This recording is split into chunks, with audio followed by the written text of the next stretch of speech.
Good evening, this is the Financial Week. I'm Milton Walker. A technical glitch today disrupted trading on all three major regional stock exchanges. In a statement, the Jamaica Stock Exchange said the disruption was caused by technical issues experienced by its service provider.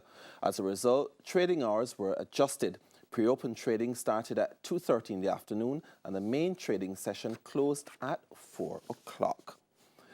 The managing director at the Jamaica Stock Exchange, JAC, Marlene Street Forrest, says as the organization looks to further improve its performance in 2019, there will be a greater push to include regional and international players in the market.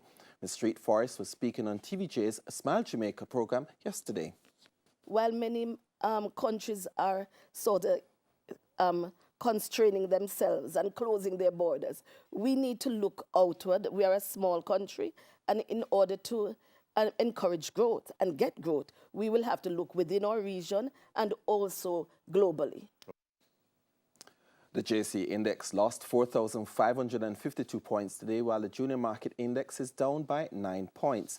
Among the winners were AMG Packaging and Paper, Bircher Paints, Caribbean Cream, Fosrich, Grace Kennedy, ISP Finance, and the Jamaica Stock Exchange. On the losing side were 1834 Investments, Access Financial Services, Barita Investments, Carib Cement, Derrimont Trading, Elite Diagnostic, and General Accident Insurance.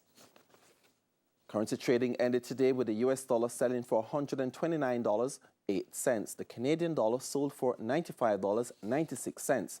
The pound is going for $162.58, while the euro closed the day at $145.77. And oil prices traded higher today. Oil for delivery in February went up by 25 cents to settle at $47.09 a barrel. That's the Financial Week. I'm Milton Walker. Good evening.